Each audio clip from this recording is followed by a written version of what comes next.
listening to the RMPodcast, the official podcast of Red Moon Productions. Here are your hosts, Brandon Davidson, Keith Cheatham, and Sean Sebastian. Enjoy.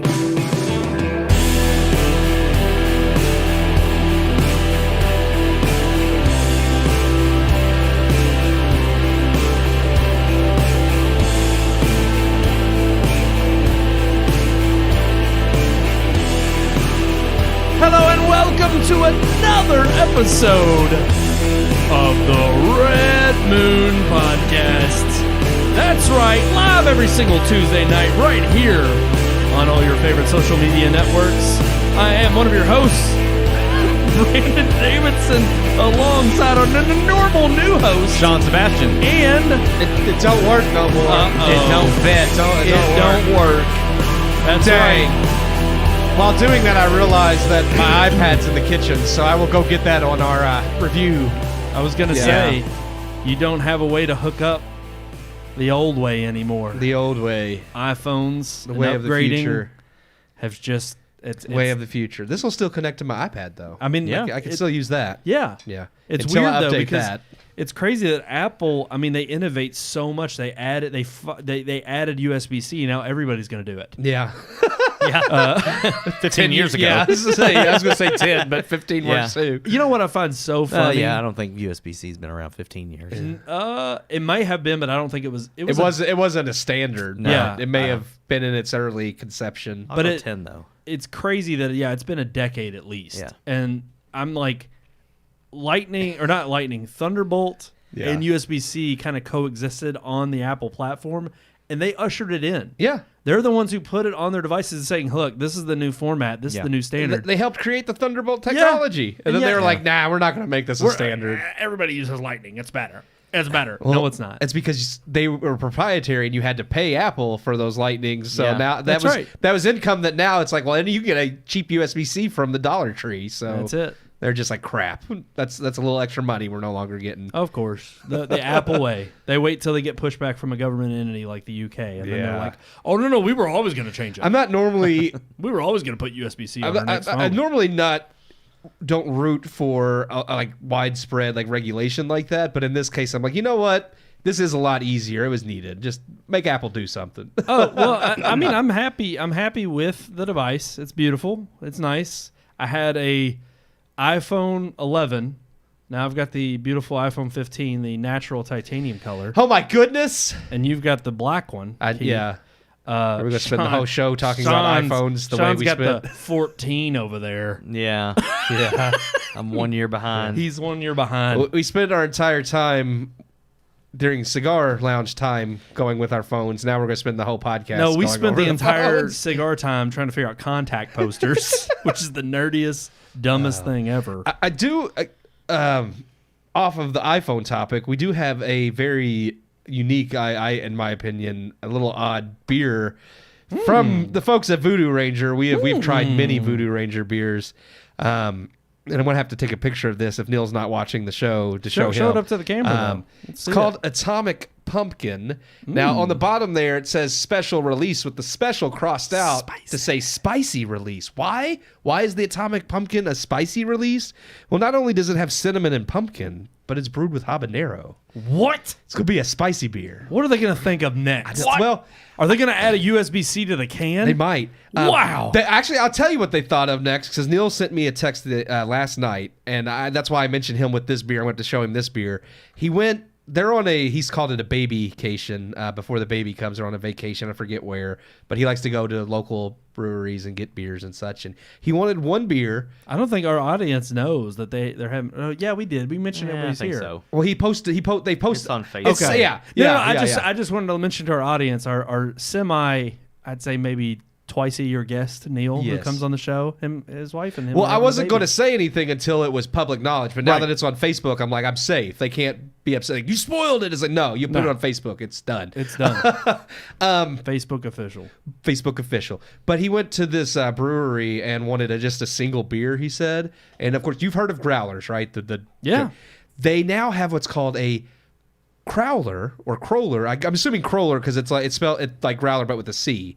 It's basically a can growler. It's 32-ounce massive can because craft beer and cans are now becoming more popular. Used to everybody liked glass bottles, but the actual flavor is supposed to be more true in a can. Yeah, and because blocks out all the light. And because craft beer is growing more popular, cans are growing more popular. So now instead of a glass bottled growler, they make, because you have to have a special machine to cap it, and only a few places actually have a machine that can do this. But yeah, it's a 32-ounce can called a growler, and that's what he had Basically, it's the can that you go into the gas station and come out with a brown paper bag. Except for this is supposed to be good. The good beer. Not this. Okay. This is not your Four Loko.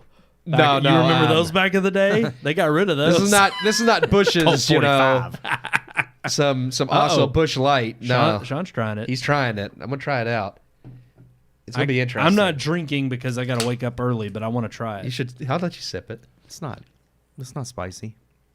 Oh, that's good. It tastes like pumpkin spice. I like that. No, it does have a. I can feel it in the throat. It has a little kick. Really? Okay, here. Hold on. So you're handing it to me. All right. It's just it's like a dash of pepper. It's not hot. I don't know. I think that's the cinnamon. It comes in the back end. Cinnamon burns too. That's true because it could be the cinnamon over the habanero. Very, very light. But I do like it. The pumpkin and the cinnamon flavor are good. I actually taste more of the cinnamon. Yes, which I'm happy. I taste the cinnamon the most. It doesn't. Yeah. Can I take one more drink? Yeah. Okay. After it has cleared your palate, you can kind of feel it. You can feel it in the back of your throat. I feel like you can feel the. I've had spiced wine. I'm looking forward to drinking a full can of that. I've had a jalapeno wine, and then my sister recently went to a winery and brought back this. I forget what it was. And it was really good. Yeah, it scratches your throat. But it was hot. It does. Like literally, she said she went to no, it's good though. She went to try it, and they said you can only sip it. Like if you try to take a big gulp of this wine, you're going to burn yourself. And it literally. Disclaimer. But she bought a bottle. I tried a glass, and literally, I could only do the one glass, sipping it. And after that, I was done because it's really not a wine you would drink a bunch of in one sitting. But it's interesting. But this is nowhere near as hot as that. Like there's no heat to this really, other than the heat really is just after it's gone. Yes, it's right on the back of your throat. Yeah, which is good. Yeah, it's a good kind of. And I was worried because when you said habanero, it's the heat. Yes, but it's not the taste. I was worried because I didn't want to have a hot flavor. No, and some pumpkin beers I don't like because they're too pumpkin-y. I do like that it's a mellow pumpkin with mostly cinnamon. I am in the group of criticizing anything of this season right now that's pumpkin flavored. Yeah, I am like, and here's the thing: there are some things like beyond traditional pumpkin pie. Yeah, it is very hard for me to find pumpkin flavored anything that I like. Yeah. And I'm very, very particular about. Like, I'll have a well, no, that's apple cider. I've maybe had some people that put in like a pumpkin cider. It's okay. But I'm not like a pumpkin spice latte. There's some pumpkin beer, like Sam Adams. They have their Oktoberfest, but they do also have a pumpkin beer, and there's called the Jacko. Yeah, Jacko Ale. Did we not have that last year? We on the have. Show? Yeah. Okay. It's pumpkin-y. Yeah, and it was good. I like that one. Yeah. And there's also one called like Pumpkin King or whatever. I forget who brews it, and I like that one. But most pumpkin beers, I'm not very fond. It's almost like if it's too strong a pumpkin, I'm just like everything goes crazy on it, and I'm just like, don't need. No, this. I like this actually. It is good. I was very nervous. Like I wanted to try it, but I was very nervous, and now I'm happy. But it's spicy, little hot, a little bit. It's making me burp. Oh, which is good. I think I was gonna say it's got carbonation. So, if it just got a little cooler out, like I mean, I like the weather, but like it was a little muggy and warm today. But yeah, nice crisp fall evening. This would be a good beer. Yeah. Warm you up a little bit. Maybe get you ready for. Oh man, yeah. Get you ready for some of them nights inside. Stop. Where you're snuggled up to your sweetie. Get you a big fat stogie. There you go. Some of this. If you get a big gulp of it. It burns. I bet. It burns. It does. He said if you get a big gulp, it'll burn. Would you drink it and eat anything with it? No. It's not. I don't know if it'd be good with. Yeah. I don't know. I don't know if I would like it with food. The flavor is good enough on its own. If you're looking for something that's a treat, but you're not going to drink it with. I just don't know that the flavor would complement anything. Yeah, I can't think of like pumpkin pie. Maybe, but then that's too much. I don't want pumpkin pie with beer. Yeah. And pie and beer. I'm just like, I don't know. I'd almost want like pizza, but pizza's like, I want a good but beer. pizza don't work with pumpkin. No. You don't want pumpkin and pizza. That'd be gross. Yeah, I'm not sure what you could really pair that with. Somebody out there, I'm sure, will pair it with something. I'm surprised we don't have a pumpkin pizza during this time of the year. I'm surprised we don't have like. Well, isn't that not just a pumpkin pie? Yeah. I mean, pizza's a pie. Yeah, whoa. I'm just saying, pizza pie. We can have a debate on whether or not pizza is legitimately a pie. It's a pie. Okay. Pizza pie. That's what they call it. It's not A pizza pie. Pizza pie. But I'm not even gonna go down that rabbit That's hole. all. It's all it is. We got a great show. We're talking about beer, but the writers are back. Will soon to be back to work. They've made an agreement. Mayhap. Why are we not talking about the big news on the block right out of the gate? Because we got a review. I was actually looking forward. Yeah, we do have a review, and I was looking forward to a longer strike, but we'll get there. We'll talk about it. I was hoping Hollywood would be, give me a little bit more time to catch up. I wanted on all them to these crash shows. and burn even worse than they already are. So Yeah, we're gonna get into it because it's some of the talking points and just the people who are cheering this on are just. It's so Nobody cared. This industry's so freaking full of itself. But anyways, and here we are partaking in it. We're just adding to the demise of our own now culture. it's just the writer's strike currently. The Right. actors haven't come to agreement. They're but, still in. yeah. They're still in solidarity for the SAG. Yeah. Okay. We'll get there though. Yeah, we'll we get do there. have a review to get into. We do. And there are still some great movies that are out there that are not in theaters that are actually making the rounds, which then brings us to another headline we're going to discuss about Scorsese's on the warpath again. I know. He's making comments about saving film and that we're totally destroying it. The IGN article had me cracking up because they literally pointed I want to hear the review first because we have some interesting movies. Well, and it's weird because More most people independent. are trying to figure out, well, wait, what did they review this week? Because we didn't tell anybody last week.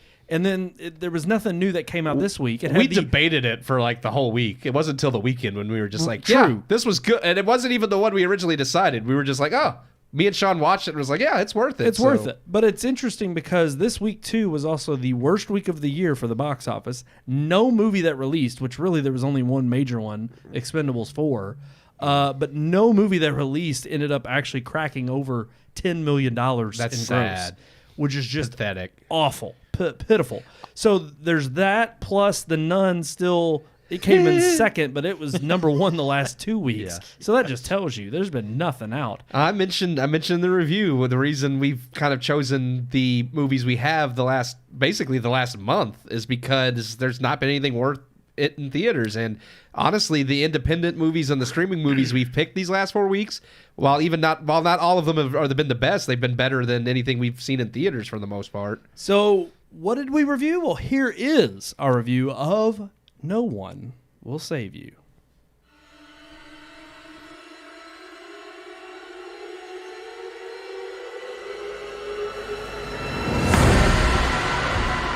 It has now been a full month since Red Moon has seen a movie in theaters, and truthfully, it feels we've come off the better for it. While September has seen no shortage of IP films, with The Equalizer, The Expendables, The Nun, and My Big Fat Greek Wedding all releasing sequels, and even Kenneth Branagh, consistent yet so underwhelming Kenneth Branagh, has released another Agatha Christie, Hercule Poirot film. Despite the fanfare of sequels, however, most of these films have come and gone with little buzz, scraping top box office positions based solely on their name, or because they are the only movies out, more so than because they've garnered critical or audience praise. Instead, we have indulged ourselves with a smattering of independent films, some that have smaller theatrical releases, others that went straight to streaming. And even the misses have felt worth viewing more than the major Hollywood-produced films. This week we decided upon the Hulu original film from 20th Century Studios, No One Will Save You. A sci-fi thriller about a young woman named Bryn, played by Caitlin Dever, living alone in a small town after the loss of her mother and best friend Maud. One night, Caitlin is awoken by an intruder in her home, only to discover the intruder is extraterrestrial in origin. After a narrow escape, Bryn comes to discover her visitor was not the only one. No One Will Save You is definitely light on the horror and suspense compared to its marketing, but still offers plenty of chilling moments and effective suspense. With a simple story told in a unique way, And next to zero dialogue for its 90-minute runtime, the film relies almost solely on visual narrative and the solid acting of its lead, Caitlin Dever. Fans of thrillers or alien sci-fi horror will most likely get their fix, as there are plenty of creepy moments that strike perfectly on the nerve of facing the unknown and overcoming the dread of defenselessness. And while lack of dialogue creates a unique narrative, with a story that offers solid emotional pull, there are times when director and writer Brian Duffield goes for an abstract psychological moment that feels disconnected more than adding a psychological horror element. Likewise, some of the visuals and horror elements suffer from a case of less would be more. The alien designs are of the generic gray alien kind, with a little variety thrown in to showcase differing forms of the aliens. While in some scenes they come off chilling, other scenes meant to evoke uneasiness come off laughable. There are also a few too many out of the frying pan and into the oven moments, where Bryn escapes one encounter only to immediately land into an even worse situation. No One Will Save You is still more unique than most of the largely produced Hollywood films we've seen this year. And while it does have a few missteps and generic moments, it is entertaining and makes up for some of its misfires with the unique story. Caitlin Dever gives off a great performance requiring physical emotion as opposed to dialogue, and the movie really just could have used some fine-tuning when it comes to the script and suspense elements. I give No One Will Save You 2.5 out of 4 stars. 2.5 out of 4 stars. So we talked about this over at Brian's a little bit, and I think I'm going to go up half a star. I think you should. I am too. After kind of mulling over, and Sean helped me, because it's funny, I noticed the pieces, but I didn't quite put them all together until Sean mentioned it, and I was like, no, you're right, as far as the themes go. I was smart tonight? You were. You were microchip. No. I got the arrival? Yeah, he got the arrival. I got it. That movie still sucks. I still stand by some of my gripes in the review as far as less would have been more in some instances. Some of the CGI wasn't that great, and I think showing so much of the alien spot on all the time just really made it no longer scary. It's billed as a sci-fi thriller, and it's in the horror section of Hulu, and there's really not a lot about it that's really horror. And while there is a little bit of the thriller suspense element there, it kind of loses that halfway through, and then it's not really suspenseful anymore. So I'm sure it will scare some people. To but me, not this had Village syndrome with regard to it not really being, which I didn't see the trailer. I'll be honest with you. The first time I heard about this film was you all talking about it. I don't have Hulu. Yeah. So I was actually kind of looking forward to watching something on a network that I don't normally see, and it kind of made me mad that it's a 20th century production, but released on Hulu, which, look, call me insane if I may be in the minority when I say that I don't feel like most people have Hulu. I feel like I'd have to look at the numbers to get the hard it's analytics. Pretty big, yeah. But it's one of the top ones, but I don't think it's as big as like Netflix and Disney Plus. It's not as big as Netflix. And I'm kind of surprised that I'm like, I know they bundle it in with the Disney Plus subscription. I think it is bigger than Disney Plus, but I'm not. No, it's not. Disney Plus, they don't have Hulu overseas, so Disney Plus, what goes on Hulu, is actually on Disney Plus overseas, and that's which my I only find fault. odd because some of the They've combined everything into the Disney Plus app over there. Yeah. And I just find it odd. I wish they would do the same here. I thought they were. I think you can get the package with Disney Plus, Hulu, and ESPN. Disney Plus said that they were going to eventually everything was going to be under one app. They were talking about it back in the day. Yeah. But I mean, they don't have it available now. No, it's not still yet. Separate. Yeah. But it irked me because I was thinking, after watching this film, I was going to recommend it to my sister who hates aliens, and it was going to scare the crap out of her. I wasn't quite scared, mainly because we also watched The Ritual, which is an older movie, but we should talk about that a little bit too. We will. But no, I was actually very surprised at the structure and the story, and I was going to recommend it to them because I was like, it's PG-13. There's nothing I feel like that is too offensive in it or too. There's no language. There's no language at all. Yeah, touche. But no, I honestly was going to recommend it to the family because I thought it would be a nice sci-fi flick for them to watch. Yeah. And it's got some pretty decent elements in it. And again, I thought the overarching story and just the way they have the character emotion play out throughout was done really well. And I'll agree. I was settling on 2.5 until Sean did bring to light some of the plot elements that I was like, okay, that cleared it up a little bit more for me. And if I probably viewed it a second time, I might have come around to that. But there were just little things that I think were there that I didn't either catch or pay attention to the first time. But overall, I thought it was a riveting movie. I was entertained from beginning to end, and there was an allure of mystery throughout of how is this different from other Alien films. Like you could tell there were definitely pieces that were there from other things you've seen, but nothing, it kept playing out as like, how is this going to change it up? How's this going to change up the formula? And you could tell it was building on that. And I do think that by the end of the film, it completes that. And it does make you think, oh, all right, that was actually a pretty good little sci-fi thriller. That's the only thing that I think I would knock it on is it's more of a sci-fi thriller than it is a horror movie. And granted, I didn't see the trailer. The first time I watched it was just as the movie itself. So I wasn't really taken aback by feeling misled. I wasn't misled at all by... Yeah. And to be fair, I mean, generally they do lump thriller in under as like a sub horror, which I get, and I don't get. It kind of depends, I guess, on the thriller film. To me, that was why I said it had Village syndrome, because Village was billed as a horror movie, and it's not. It's not. Yeah, it's like a love mystery thriller. Well, Crimson Peak is very similar because it's a very gothic romance film. My parents just watched that. Not a. I like it. A little bit of a bizarre storyline, but it's Guillermo del Toro. It's not his best, but it's still better than Shape of Water.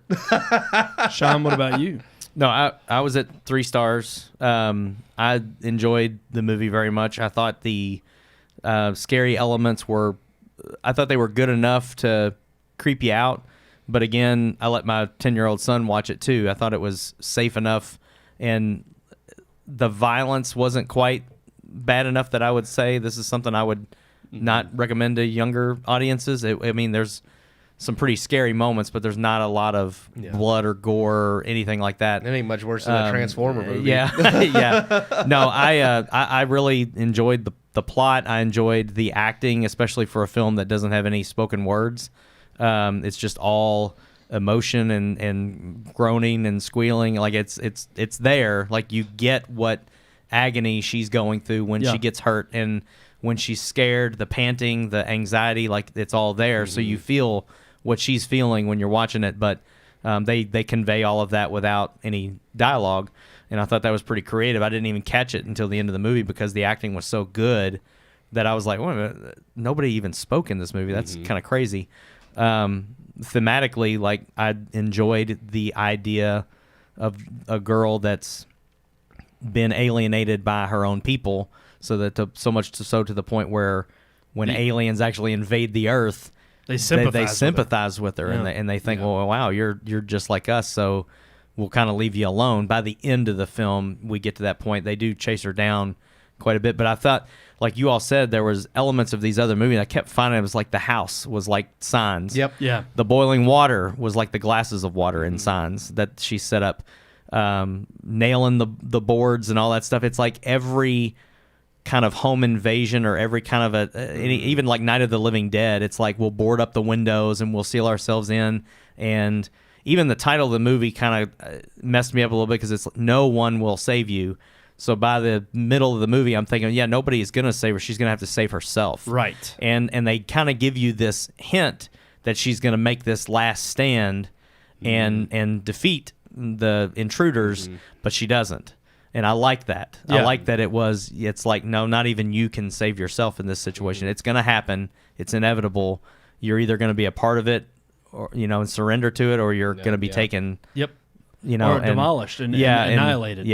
I agree. The CGI on several occasions was kind of lackluster I feel like in the darker scenes of the movie, it was better. It was better, and it's usually like that. CGI just looks better in the dark, and anything that looks alien like that. Yeah, but they showed the aliens a lot too much, to the point where the only moments where I feel like you are really kind of creeped out by their presence is when you see their eyes glowing over the roof of the house, or when you see one creeping behind her in the blurry background down the hallway. But once they bring it into focus, and and it chases her down the hallway and fights in the kitchen. It's kind of like Gremlins. And like it's interesting you bring that up too, because and I will criticize the CGI to a degree, but also having discussed it here on the show and talking about kind of what the synopsis is or the summation is by the end of the movie and end of the film, it does make a little bit more sense that they would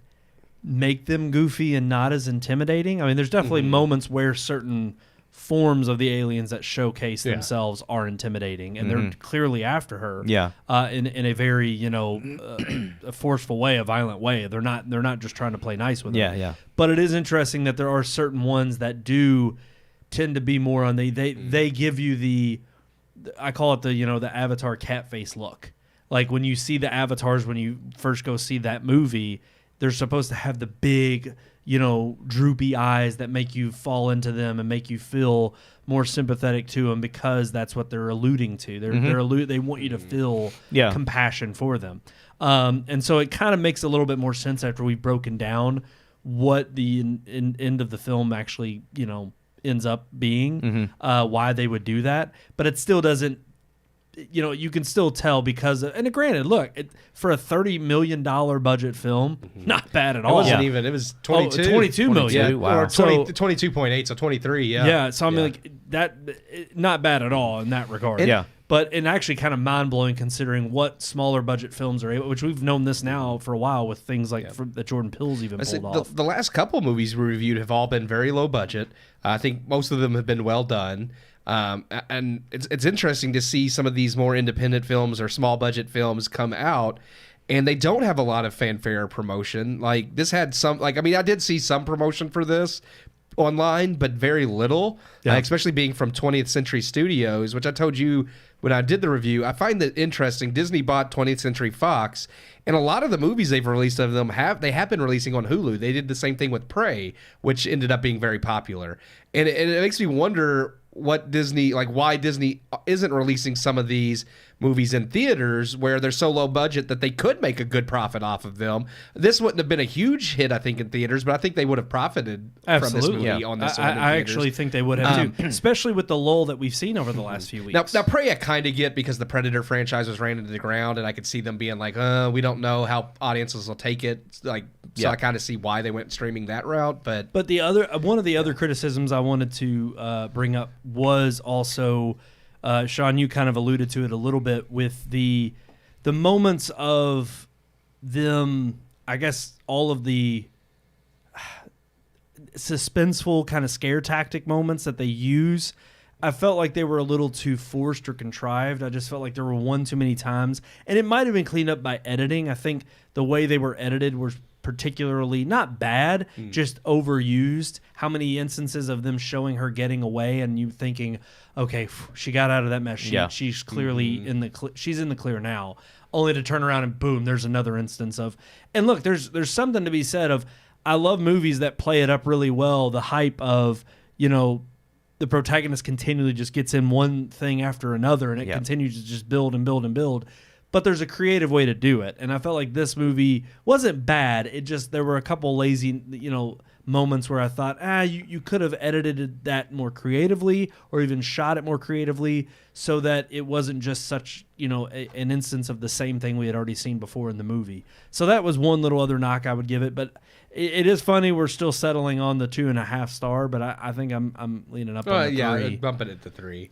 So it's like, do I change it on the website? I guess I can. I think there's only been 2 or 3 movies where we kind of, but it has happened. This isn't the first one. Yeah. Well, I don't know if you've ever changed it online, but after it's been written, because it's done. It happens. Sealed its fate. It happens. But we've also gone back and seen movies that you've given 3.5, like Finding Dory. Yeah, that one was bad. Ugh, should be like 2 stars at most. Ugh.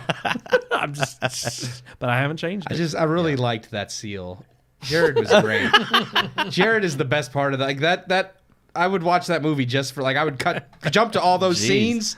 I would jump to those scenes alone with Idris Elba yelling at the retarded seal, and that'd be it. That's the best part. I was I love those moments. But no, so 3 stars for No One Will Save You. Definitely worth checking out if you do have a Hulu subscription.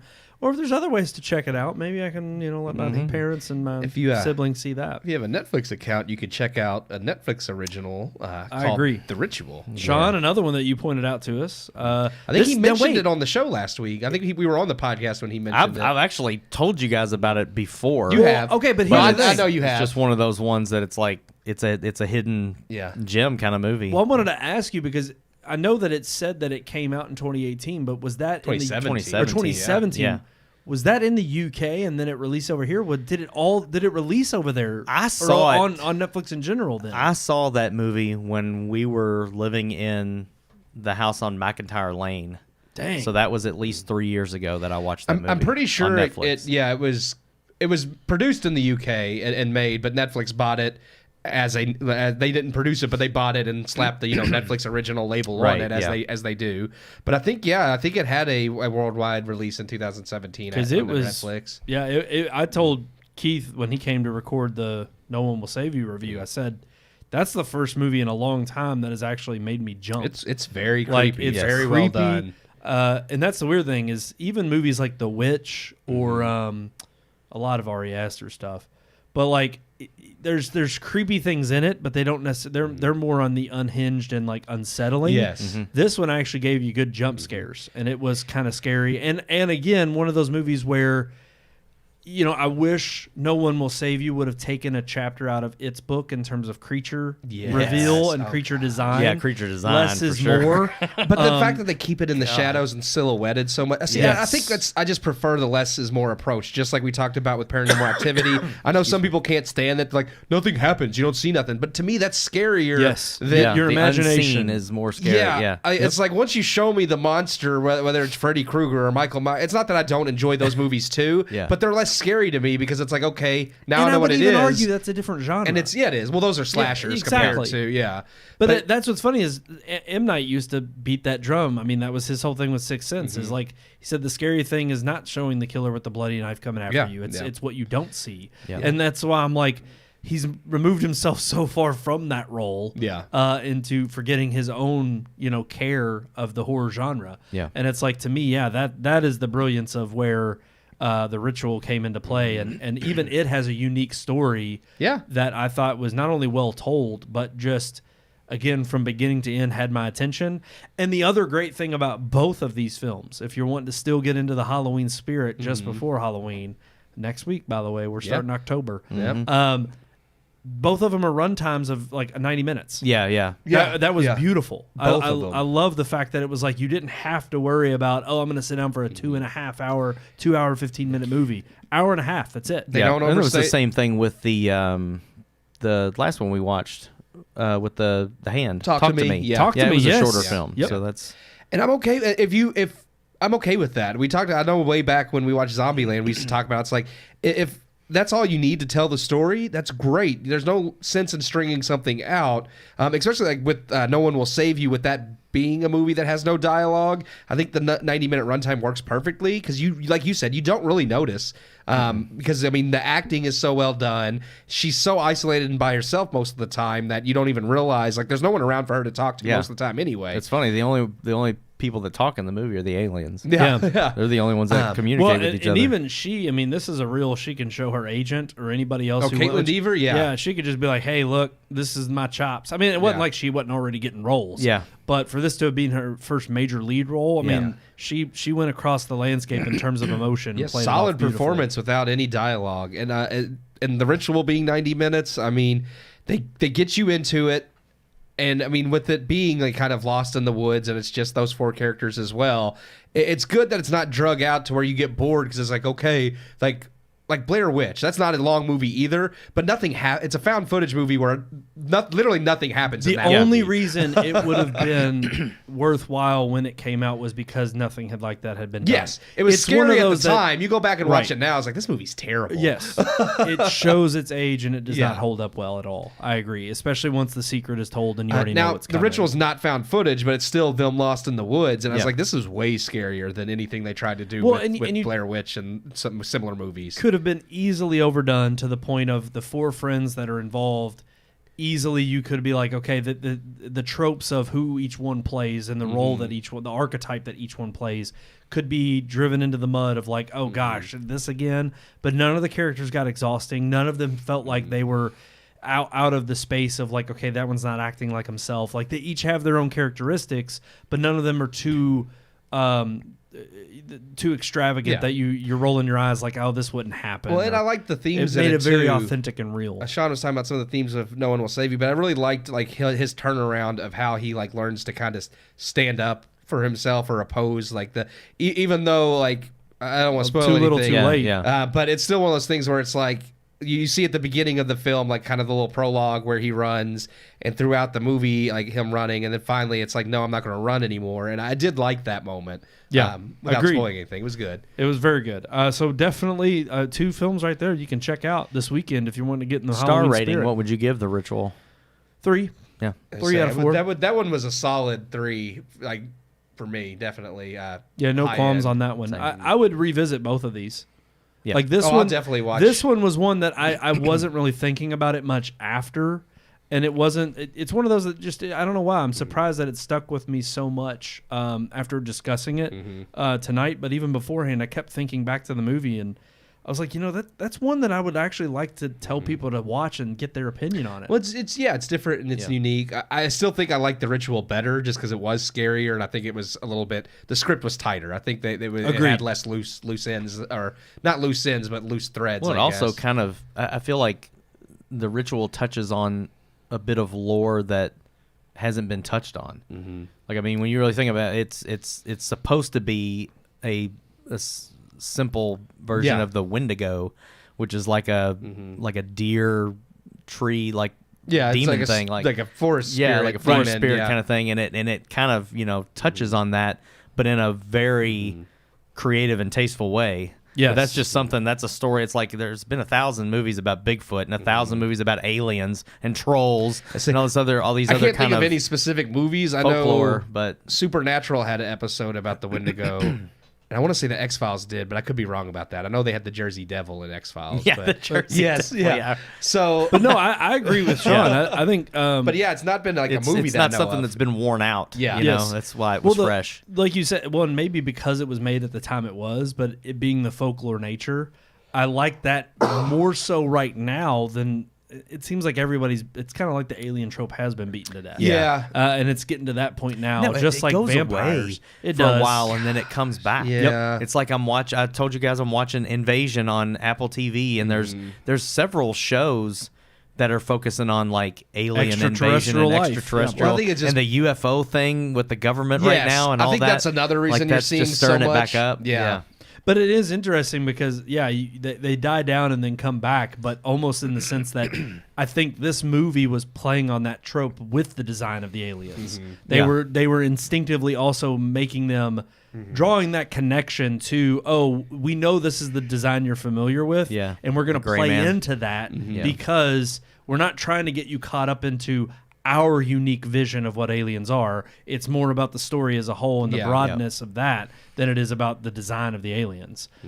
Which I think when you watch movies like, I hate to say it, anything big budget like Prometheus or oh gosh, I'm trying to I haven't seen Prey, so I can't say to that, but even those designs are based on things that were original creations from back in the 80s. Prey's just pretty much just your regular predator design, Right, only with he has Indians. he Yeah. has a bone mask instead of a metal mask, but that's it. So I mean, ultimately, it's like those designs I think are iconic because they were created by people who were trying to set a precedent back in the day. Yeah. Whereas now you have the age of digital technology where a lot of the designs get very ridiculous very quick. They can, just to be unique for the sake of saying, well, we're different. Yeah. And I mean, you still have to have some well-designed stuff. Like, I mean, what's the one John Krasinski did? The Quiet Place. The Quiet Place. That one was decent. A Quiet Place. Sorry.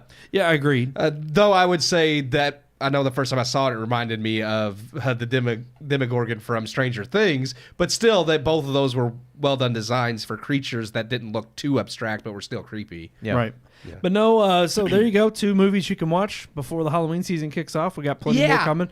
We're going to be reviewing The Creator next week. Yes. And then after that, we do have Well, our first The Halloween first review should major- be next week as well. It should, but we also got a major Halloween release coming called Saw 10 Well, that's that we're going to review the week that's after why the creator. I bring up the Halloween reviews. Yeah. Because we discussed this a little bit. Are we still going to go with the theme that you had discussed a little bit? Should we announce that now? Yeah, go ahead. I'm So fine with that's that. The torture porn. Is that what we're going with? That torture porn. I like don't that. Google Okay. torture porn. No.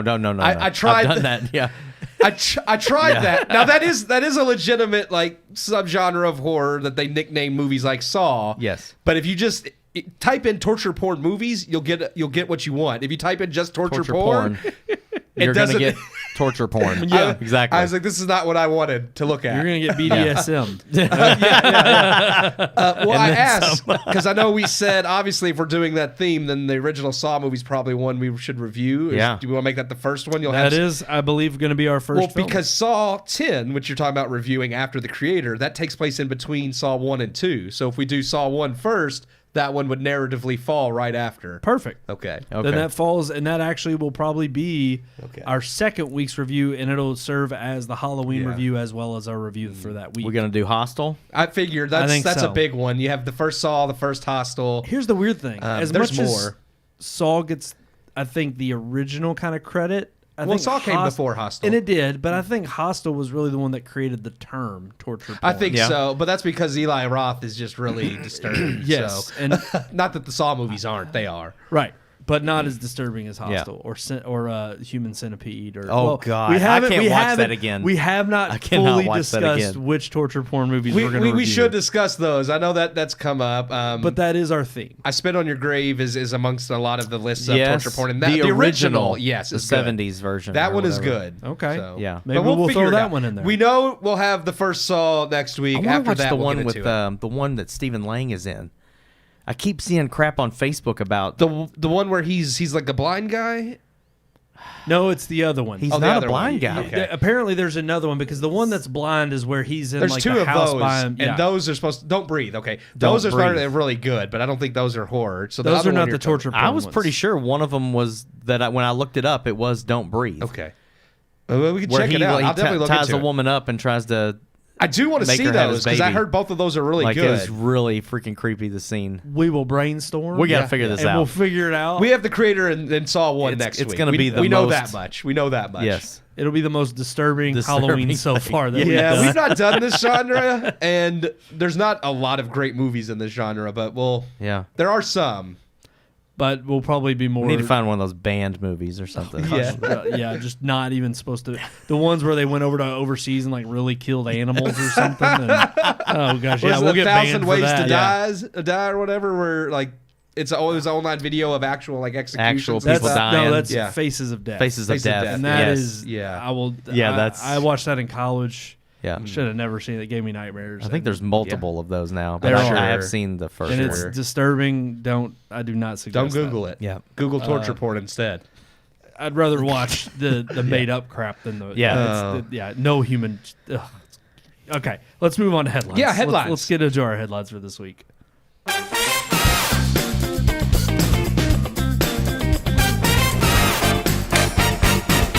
We go from torture porn to that happy. Yeah.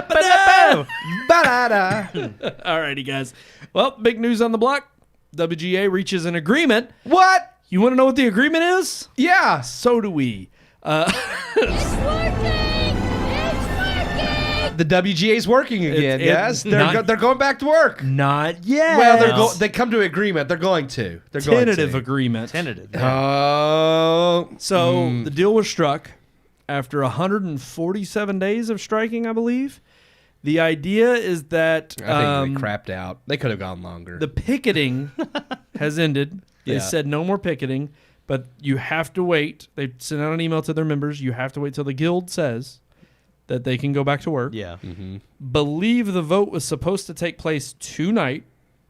Don't know if there's been any news. Maybe we can check real quick on Variety or Hollywood Reporter. I'm not sure if they've given us an update on the vote totals. But we are supposed to hear that if the first approval process goes through, I forget which board of the WGA it goes to, but then it'll be handed out to the members for them to sign off on. Of course, I'm sure that the members of the board will rally behind the WGA members themselves. I Googled it. This is the headline. Okay. I'm gonna click. It's a headline from Deadline. I'm gonna click on it and make sure. But it does say WGA strike to officially end at midnight as guild leaders approve tentative deal with big gains. So, There you go. So at midnight tonight, the strike is over. And so presumably at midnight tonight, meaning, of course, after this show is over, yet again, more news will break about what the agreement probably holds. Apparently, they're very happy. They're cheering. A bunch of reactions online from everybody who's been picketing for the last several months, and their jobs have been just just online. I mean, they can't. actors have had to paint. Yeah, That's how serious it is. I know actors. It's right. They had to paint themselves, portraits of themselves, charity work for struggling artists. Oh, okay. So it still is going to be voted for ratification. That Yes. takes place the 2nd through the 9th of October. Okay. They have to. The two guilds have to vote to ratify it, but they did say that they can go back to work during the ratification process. Right. So it's okay for them to start working after It's midnight just tonight. it's a grueling process. Yeah. it Of sounds course. Of course. It's like God. it's over, but it's not over until we ratify it. But you can go back to work. I mean, Not here's the over thing. till they say it's Here's over. the thing. Without getting into the deets of it, look, this is just union stuff back and forth. I mean, these Yeah. are lawyers that are getting involved. Of course, every T has to be crossed and I dotted. And that makes sense. I get it. But, when you're dealing with it, of course, it is more official business than anything. Of course, the big news was that, while they're working on the ratification process and more people get back to work, that doesn't mean that shows are coming back right away because it's going to take time. And, of course, the SAG is still on strike. So SAG has to come to agreement and get back into their roles, and they won't be able to make movies or shows without them. So they may have stuff written for them to act in. But, of course, the Directors Guild and the SAG were all congratulating the WGA for coming through with this agreement. Of course, like I said, mostly tonight we'll probably find out after midnight once the details of the deal are released. It seems like the updated Deadline article does reveal some of the things that they Go ahead. Yeah, I think the one that we I know the linked to big is hanging point up to the very end was based around the AI. Yeah, they talk about that. Deadline has released another article since the one you linked to, but it does say delivering on issues that many scribes saw as a core to their profession. The deal contains big leaps in AI guardrails, residuals, and data transparency for writers. Leaps that could be translated into the upcoming negotiations with the AMPTP and SAG-AFTRA. Okay, so the guild negotiated a new residual based on viewership.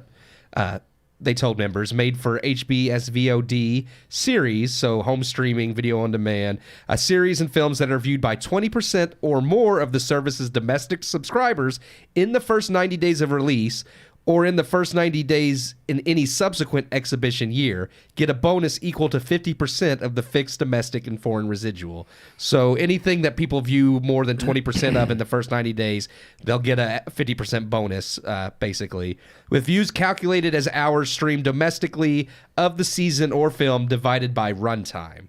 So basically 20% of the runtime viewed, they get a little extra pay. For instance, projects written under the new MBA on the largest streaming services would receive a bonus of $9,031 for a half-hour episode, $16,415 for a one-hour episode, or $40,500 for a streaming feature over $30 million in budget. This bonus structure will take effect for projects released on or after January 1st, 2024. So beginning next year and on, they get.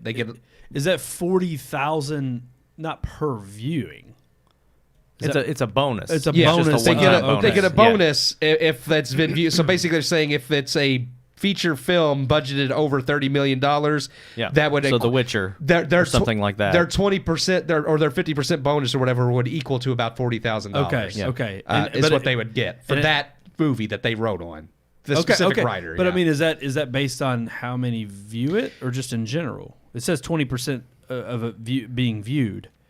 Like 20%. It has to be 20% of the subscriber base. Oh, so okay. if 20% of Netflix's subscribers watch this movie and this opens up another series. they get more money. This opens up another can of worms, which is I'm sure this is all insider speak and metrics being shared amongst the guilds.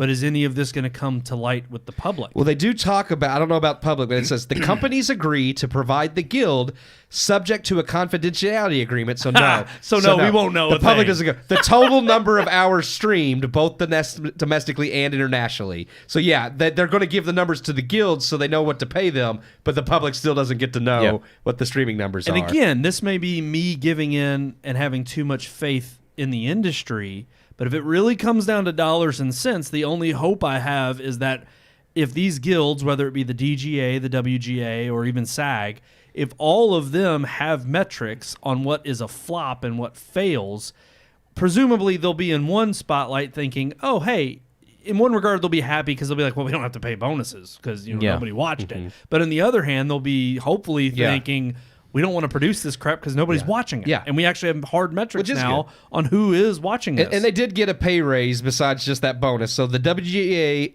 also got 5%, 4% to 3.5%. Hold on, I'm jumping a little bit. There we go. In terms of minimum salaries, I was like, what am I talking about?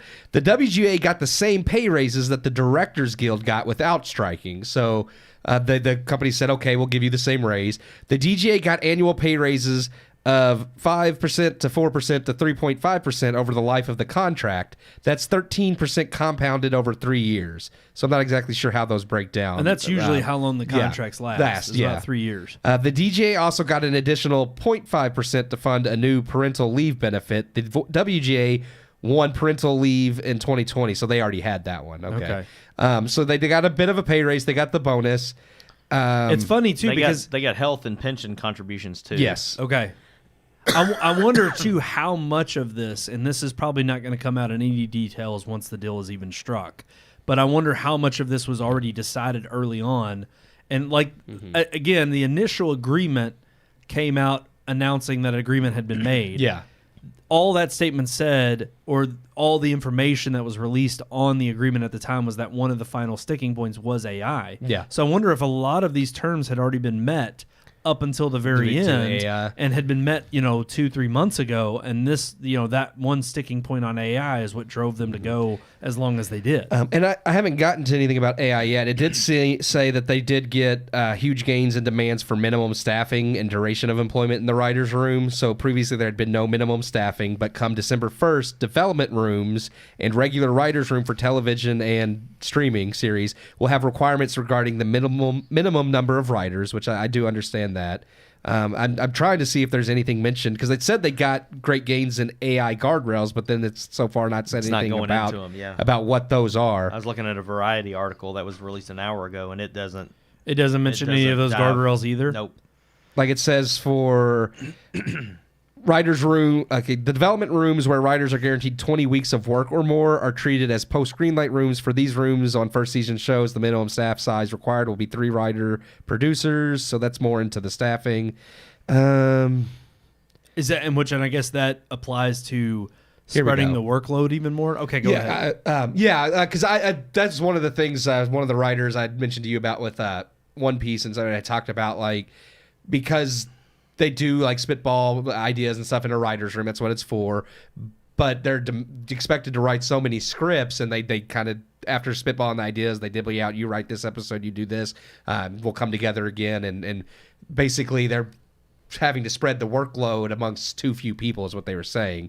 But for the AI, it says, under the terms of the agreement, AI can't write or rewrite literary material, and AI-generated material will not be considered source material.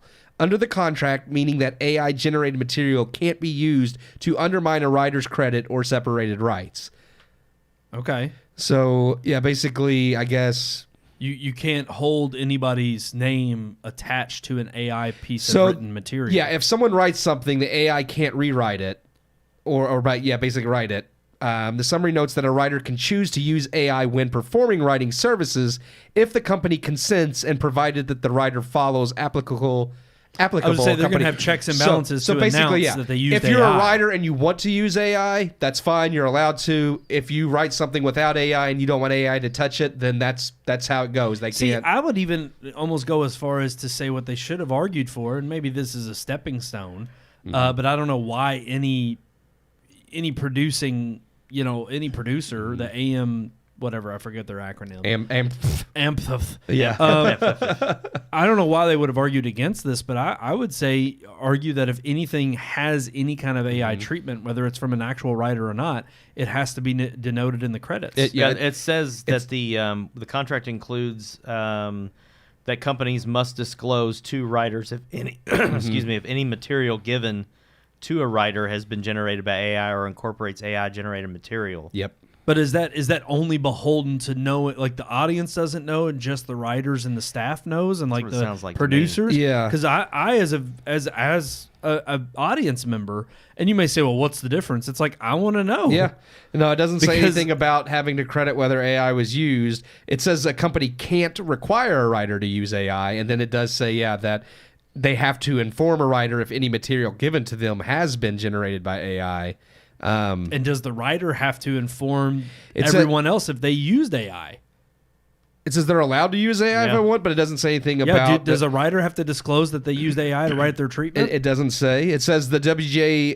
It says that it reserves the right to assert that exploitations of writers' material to train AI is prohibited by NBA or other law. So basically, they don't want, say, hey, you have to train the AI, and then when you're done, we're done with you. Right. But it doesn't not, say anything about disclosing to audiences or that the writer has to disclose that he used AI. Because to me, that's the tricky part is, I mean, in so much of this AI, it's like, I understand what their protections are, but part of bringing it to light is shining a light on it. Well, they don't care if the audiences know as long as they don't have to use it and they get paid.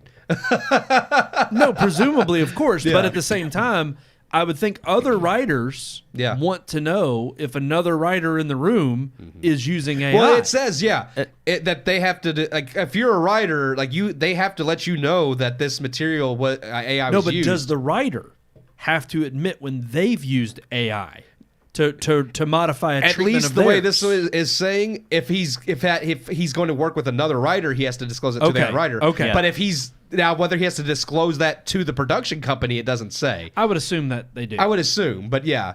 But basically, I all writers have to know if any material given to them to work on, whether it comes from a writer or anyone else, has AI used or not. And I don't know if you mentioned it. This is from The Verge, but it says the NBA also includes that the companies cannot require the writers to use AI software, like ChatGPT or anything like that. So. They can't be forced to use it either. Yeah, they can elect to use it if they want, but the writer does not have to use AI. The production company can't make them. I'm at least glad that the WGA wrote in that caveat to say that if they want to use it to enhance their writing. I just think it's a little bit two-faced to say you can't demand we use this, but if or we use want it in to, place of us. But if we're going to use it ourselves, want to use it in place of ourselves, exactly to make ourselves better. You still want to owe us money for it. They don't want to be replaced, but they want to be able to use the to make their stuff to make better. their job easier. Basically, yes. And that's what it comes down to. It's basically saying you can't replace us because then we can't get paid, but we'll make you pay us to use it. Use it, more or less. That's what I'm hearing. Yeah. If I'm reading between the lines, they got balls. They agreed to it. That. But hey, they agreed. Because here's what the producers think: we don't give a crap as long as we're making stuff that actually streams or gets out in theaters and people like. But I just think it's funny that this whole, again, this comes back to the moral grandstanding. If when we get into the devil is in the details, and if we actually get into what the agreement is, which it seems like a lot of this is being broken down as to what the actual legitimate agreement is. And thank you all for finding those articles. Literally we don't have to wait until tomorrow. That to one say, are breaking very recent, news, like hours ago. Yeah, the deadline one I pulled up literally said it was released 2 hours ago. So believe it or not, Red Moon's on top of something. We got it. Breaking news. It's weird because it's like I just think the moral grandstanding of them not wanting to be replaced by AI is then quickly swept under the rug when it's like, but we still want to use it as a tool if we have it in our back pocket and we have a chance to use it. Again, if we're getting slammed or forever, because that's still going to be a point of contention coming for up-and-coming writers in a new age that are going to depend on it heavily. But again, if it's unbeknownst to either producers or directors or even the audience members mostly, then and anybody could argue this from an audience standpoint of what does it matter? You're getting entertaining content. And I'm like, in the same way that it would matter if I'm, again, if I'm watching somebody that is a deep fake and it's not the real actor, it's like I kind of want to know if I'm being fooled. Yeah. It's like I do have a right to know, and to some degree. I want to know that tiger on Life of Pi is not a real tiger. Right. Yeah. Right. I mean, again, this has always been in the age of digital technology and just, I guess, especially the ushering in of CGI and how heavily used it is. I mean, if there's one thing you could argue, it's how robust CGI has become, but also in the negative light, because it's used so often as a crutch for things and pumping things out, you can usually tell when it's not having the loving care that it needs to actually showcase something authentic like Life of Pi versus the Marvel crap that's been shoveled out. And I will say, one thing this gives me some hope for, outside of the AI, because we're not really sure, like, this seems like it gives writers all the opportunity to use AI if they want without us knowing, so I'm not real sold on that. But as far as, like, the work hours and the staffing and having, like, more staff and stuff, like, it does give me some hope that maybe better writing will come, because that's one thing I know, especially with Disney. All of Disney's original crap recently has had horrible writing, and I'm hopeful maybe this does alleviate some of that. Maybe the writers, because that's been some of their defense, is to say, hey, this garbage writing isn't up to our standard either, but because we have to churn it out, we don't have time to really work on it and hone it in, so we just have to here you go, Disney, here you go, these big series. And it's weird because the loophole that you just kind of we all just alluded to. But if they there, use the AI, it may not be any, or maybe it will be better, because maybe AI will make something better than what the writers are already doing. Which I don't already know. tells you exactly what the industry wants to begin with when it comes to that. Yeah. Because it's only going to be a matter of time before the next agreement or the next cycle of agreement comes up and they don't renew contracts, because that becomes prevalent. And then you have production studios who are like, no, this is the way we want to do things. Go. My fear with the AI, and granted, I know it's supposed to learn, and who knows, but there's already so many shows, so many movies that are just cookie cutter and bland, and I'm tired of it because it's the same crap, because they know you don't have to make Marvel great as long as we get the majority of people to keep tuning in because it has the Marvel name on it. And it's like, I'm tired of just this mediocre garbage. And AI only generates what it learns from. And if the most popular things are the mediocre garbage, I'm afraid that's what AI is going to spew out, is like, well, this is what people want, because sadly people keep buying it. Yeah. Right. Is that are we going to talk about Scorsese? That's what that we could segues segue, right into that article. Well, and that's exactly what has become a point of contention.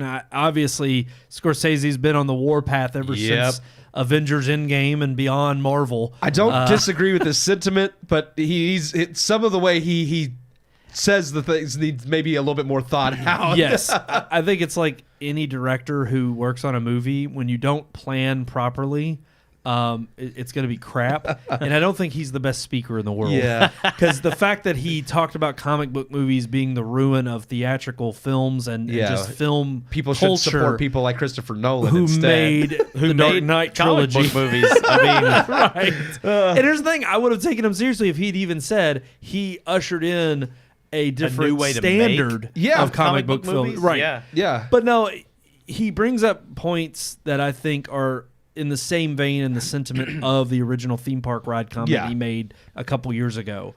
And yet his argument here is that when you have this mass produced, I mean, it's the same argument I'm hearing grumblings of jokingly on Twitter right now, or X, about Taylor Swift and how it's just like she's just so part of the mythos that it's like literally she can show up at a freaking Kansas City Chiefs football game and the whole rumor about her and Kelsey dating, and now all of a sudden his jersey skyrockets to like 600,000 jerseys sold. It's like there is a literal like cult of Taylor Swift out there that ushers in on her behalf. That I mean, her Swifties move to her defense. Oh yeah, and will defend her at all costs. People who never watched football a day in their lives probably saw that game. They're just like, oh, Taylor Swift. I know. I will say I love the football player's mother. Yes, standing next to Taylor Swift while she's acting. Oh my God! I know, she's acting a fool, and the know. mom's just like, I can't believe. Swear,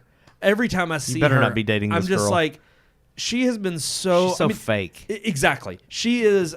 Okay, the weird thing about Michael Jackson was he was bizarre and was just a weird weirdo. because he had grown up in the spotlight. Yeah. he was like 5-6 years old when he was thrust into this. He never knew a normal life. Right. So that's why he turned out freaking weird and bizarre. Yeah. There was a part of him that was like, okay, he doesn't think like a normal person because he's not. He never grew up. He never Yeah. was. Yeah. Exactly. He never grew up. And he literally grew Miley up with Cyrus. Miley Cyrus has She's kind a of come little- too, though. Yeah, well, I now don't know. She's come around and like I feel like Britney she's somewhat- Spears. Is Yeah. another Yes. one. Britney Thrusted Spears in is- early, yes. and the Yep. industry ruined her. Yes. But Taylor Swift, not so much. I remember it was the summer I was working in the machine shop with my dad, and there was an article in the paper about this up-and-coming country singer, and Yeah. it was Taylor Swift. Yeah. So she was 16, 17 when she started to get this kind of fame, or at least she started to be thrust into the spotlight. She at least had somewhat a childhood. She was obviously chasing after the fame. And look, I'm not saying she's not a brilliant marketer. She's got a great brand. I mean, look, she's not vapid in the sense that I don't. Obviously, I'm not going to take her political points or think that she culturally is understanding. She's very much, in terms of, she's not a thinker. She's not a critical thinker. But she knows how to touch on emotion, and obviously that's what she's good at selling. That's why plays the she's a game. she's a pop star. Yeah. Yeah. But she knows how to market herself and Yeah. brand herself. So she doesn't really bother me just because I think like that. It's kind of her shtick. She knows what she's good at. She could sell it. I'm not a fan of her either way, so I don't really care But what she does. What I can't stand are the again, the people who dilute themselves into thinking that she is the icon, and they put her up on the pedestal, and that's what she. The people that think that she's just their best friend, even though they've never met her. Exactly. Yeah, exactly. Because she hugs a celebrity's kid while she's on stage. Yep. Or something like and that. And the thing is they'll continue to be her acolytes and go out there and do her bidding for her. And she knows she's got this fan base. It's the same as like Beyonce or any other huge pop star.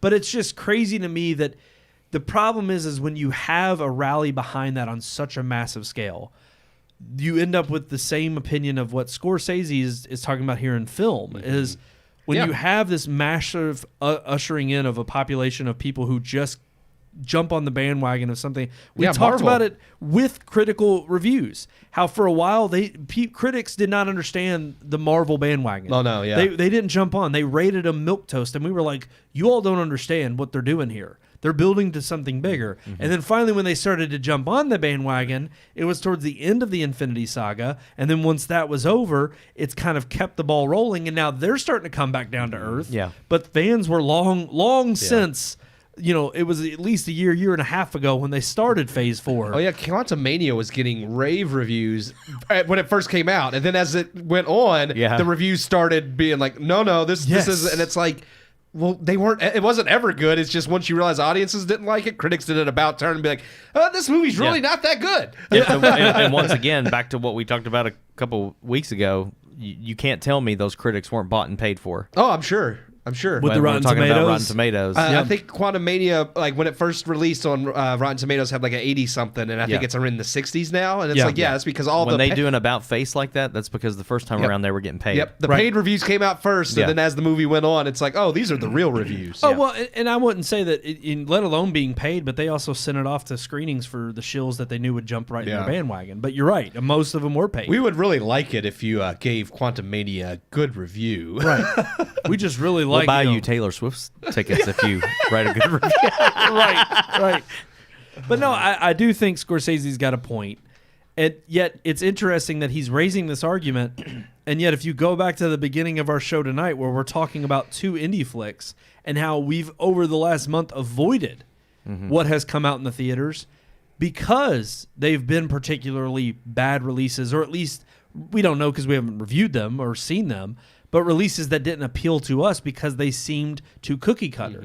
They were franchises. The Nun 2, Expendables 4. I mean, even movies like Gran Turismo, which have a little bit of a fresh take, it was a good movie, don't get me wrong, but it's a feel-good sports, come up at story. It's not it's not a new breakthrough or new look on the same genre.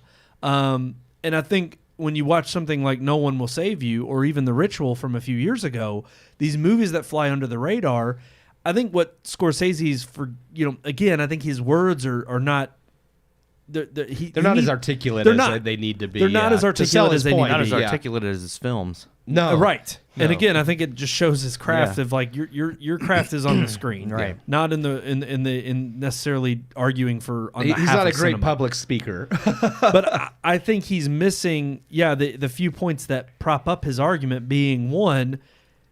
I hate to say it, but the film industry is not pushing these smaller indie films to the theater anymore. No. And while you may be sad in that, you also have to argue how much content there is, because one of his arguments initially, what he said, and what he's also saying here, is how streaming has kind of ruined the theatrical model. But yet his movie, even though it's releasing in theaters, is from Apple TV Plus. Yep. Yeah. So it's going to be released there on a month anyway. Oh, same thing with The Irishman on Netflix. Oh, yeah, and yeah. his thing there was just like, well, I had to go to streaming services because they're the only ones that would let me make a 3.5 hour movie. Right. And it's like, okay, well then what do you want? Because the big production companies, like you just said, aren't willing to, even though you're Martin Scorsese, if anybody can convince a production company to let you make the movie you want to make, it should be you. But you're saying they won't let you make a 3 hour movie, so you had to go to a streaming service. Well, then you need to be looking at these production companies and hold them accountable. Yeah. Right. And this is where it kind of, I see a little bit of the pot calling the kettle black. Yeah. It's an instance of, I'm going to take the years of experience I've had of establishing my name in this business and in Hollywood and use it to promote what I can get where I want to get it. And if Netflix and Apple TV Plus are looking for a big name to draw subscribers and I happen to be that name, well, I'm going to take it up because, hey, I can make the movie I want to make. Nobody's arguing for that. Yeah. We all want to see the next great Scorsese epic. But I also think it's a little bit disingenuous to then point the finger at the industry that you somehow are undermining as well. Yeah. Because they've changed their model to only prop up these films. And while you want to argue against them and say it's their fault, it's like, but if Paramount, if Universal, if Disney, all the major studios are making billions off of these major blockbusters, and your complaint is that they're not going to start making indie flicks that don't make them any money at all, I'm sorry, that's just a bad business model. Yeah. You're a filmmaker. You're not a businessman.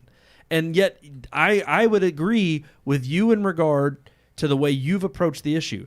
Go where you can make your film. Yeah. And I would argue that for anybody in the industry, which is why it's so interesting that this has taken place, or his comments took place in the midst of a WGA strike and a SAG strike. Yeah. Because maybe it's the industry as a whole that's broken in terms of, you can talk about their rights of wanting to get paid for the work that they produce, but yet they're also being propped up for the pay that they're already receiving from an industry that's lasted for 100 years. Yeah. Yeah. What if they were going to make something else for some mom and pop shop that's a production studio that doesn't do deals with the WGA or SAG or whoever?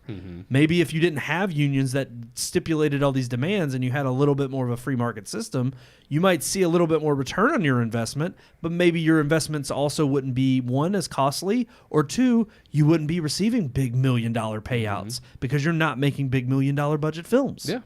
I think a little bit of this too. Not all, because I do think, like I said, I agree with some of his sentiment, but also both in the past and with this statement that he's making now, I see a little bit of like that unwillingness to change with the times. It's like he's used to, like you said, he's been in the industry for years. He's used to the heyday of the amazing theatrical releases. Hey, I loved in the 90s things like when you had the big, your next Spielberg epic or your Scorsese film, and that was their time, and it's great, and I still like these directors. But it is a little bit of an unwillingness to change with the times, even though he is making movies for streaming services. Yeah. Where it's like, but we can't let theater die. And it's like, I get it. I don't want theater to die either because I love going to the movies.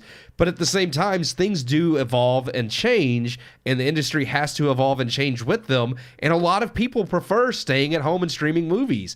And does that suck that an older way of doing things might die off or change? Yeah, but the people who made black and white films thought that the way about color. People who went from silent to sound thought sound was going to ruin cinema. Digital, I mean. They thought, you can't make talkies. That ruins the art craft. So it is a little bit of that too, I think, in that you're used to the craft and you don't want it to change, but it has to at some point. Even I think he would argue from the standpoint of somebody like Spielberg not only created Jurassic Park, but did Schindler's List. Yeah. And yes, I would agree with you. There seems to be, I think, a better variety of the director we used to have, of someone who gained notoriety for their works of art, weren't just creating big blockbuster films. Yeah. I agree with that. I think that's something you could argue as far as with the culture of filmmaking in general. I think that's something that is why I still prefer looking forward to Jordan Peele's movies, is he's not sold out. Right. He's not just gone to the big blockbuster movie. He's been able to stick to smaller budget films, but still make a good return on his investment. And that also depends on the director. Because absolutely. You got your Peels, your Tarantinos, your Nolans, Then you your Ari Wes Aster's. Andersons. Yes. M. Night, who was that small time quiet filmmaker, Yeah. and then he went, what happened to him? Yep. Yeah. And then the weird thing is he came back with small budget, and then he went back to doing bigger budget, and it's the just Visit terrible. and Split, everybody was like, "Oh, M. Night's back," and then from Glass on, it's just kind of been another. Yeah. Glass, old, and I hate to say it, it's like, and even his latest, the Knock at the Cabin, no, God. and Oh, that was they're terrible. not big budget. Glass No, was a but little they're bit more not. big budget. But I mean, Glass was the turning point, but I still liked it. After that, it's just not. He's been downhill. he's only again. done Knock at the Cabin since. He That was did it. Old. Old Yeah, was so right like after the Glass. two I movies forgot. right after Glass, Yeah, I was those just were like terrible. But even then, the other thing I would argue against Scorsese is, when has film ever, in that regard? I mean, when you even think of Tarantino, a lot of what he draws from, and even Scorsese in terms of some of the methods he uses, are, older films that came out in foreign countries, whether it be Italy or France or Japan even. I mean, you talk about this love of the creation of film and how it's such a wide array. And I would agree that you could argue maybe the industry has lost sight of that in favor of just going after a big budget, blockbuster, or trying to rake in the dough. But also I would say that those movies too, and exactly what you were trying to popularize, or what you even base some of your filmmaking, prowess on, those were never mainstream. Those things have always only ever been for film lovers. Those things have always existed for people who want to know the not only the craft of filmmaking, but have participated in how film has lasted beyond 100 years in so many different facets, and how it transcends cultures, and how we communicate in a deeper emotional level amongst one another. But you can always preserve that by passing that on to the next generation. But does that have to be like you said, Keith, in a theater seat? Or can you release that on streaming, or even doing the Criterion Collection, where their whole love of preserving film so that it's in the highest fidelity possible so that they can pass it on to the next generation? There are ways of preserving these things that you pass it on that, like you said, don't necessarily lend themselves to being the way you were brought up experiencing it.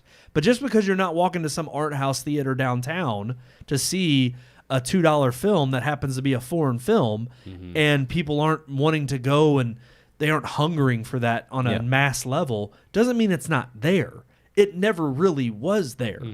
Because even when you look at Scorsese's films and his catalog, they're still mainstream for a reason. Yeah. There's still things in them that don't equate themselves to being low budget, or even to the point of saying, oh, this is, this isn't going to have mass appeal.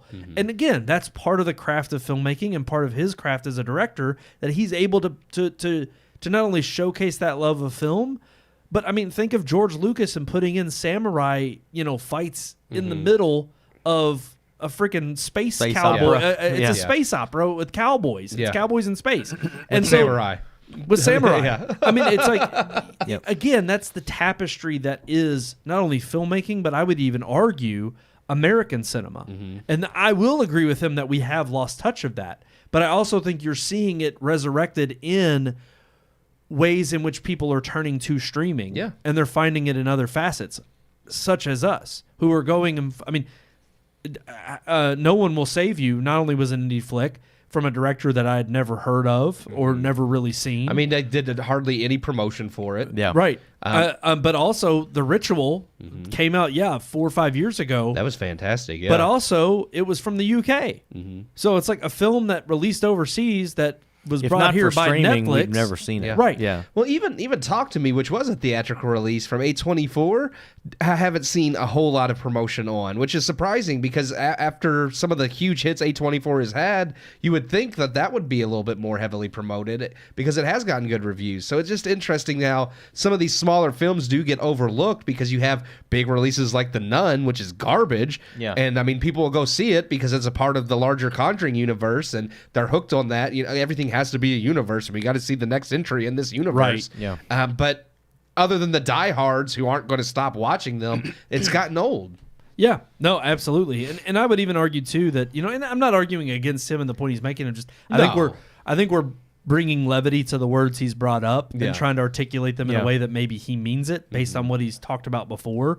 But also, I think it's interesting that it's like I think you're seeing that turn naturally, not because we're attuned to what he's saying because we follow the film industry.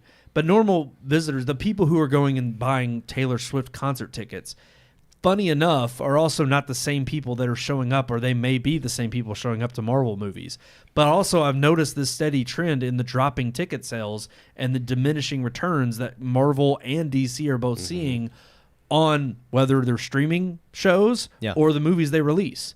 So you can't sit here and tell me that audiences aren't smart enough to catch on to this. Yeah. And I think that's my biggest stickler with Scorsese. I understand, again, he's a director. He comes from kind of that institutional point of view of, I'm going to tell it like I see it from the director's chair.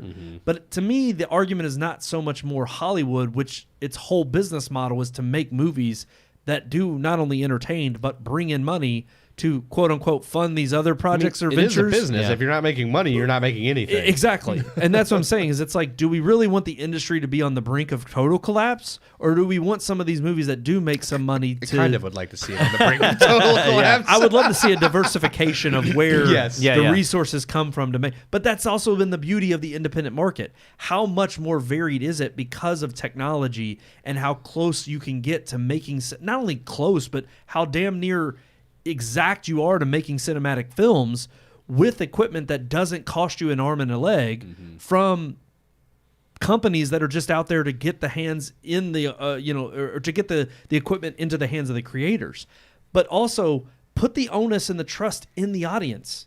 I'm sorry, but it's kind of the Field of Dreams method. Build it and they will come. Yeah, no, I Make I the agree. movie and they will show up. Trust me, there is a lot of schlock out there and there is a lot of hidden gems.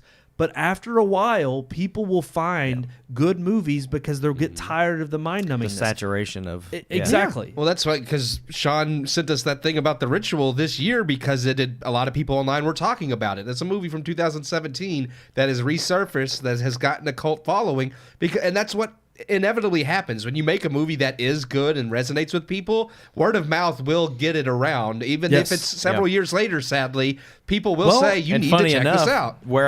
Where I saw it and it reminded me of that, I was like, oh my gosh, like I want to watch that again. And my friend's got to watch this movie. Was freaking Facebook. Yeah. It popped up in a Facebook group. Yeah. And it's like, of all things, social media is there to bring up things that haven't been seen. And I've said it before, but that's exactly why things like Bird Box and Squid Game take off. Yeah. I mean, I'm not to put those on that level, but the idea of how powerful social media is, and probably my last point I want to make is, again, I think, it irritates me when you want your audiences to be sophisticated enough that, they're coming to see my film, so they know what to expect from me. But these are the same audience members that may go see a Marvel movie. Right. Yeah, you call them dumb. Yeah. So you're basically saying that, they're not smart enough to make this decision Audiences on their own. are just too stupid. Right. Right. And I've never agreed with that. No. I've always thought that's a cop-out when it comes to making... I mean, look, I get it. There is low brow when it comes to certain films. Yeah. But that's the thing. Twilight fans are obviously... those audience members are stupid. We know that. Well, yeah. You can't generalize, but some people are, I'm just saying. I get the point. So it's like bad. I would never argue that all audiences are stupid, but some people in the audience may be. Yeah. And look, I've always think it's a bad move to then denigrate the people you're making the films for, to try to pivot and say, well, we don't trust you to make these decisions for yourself.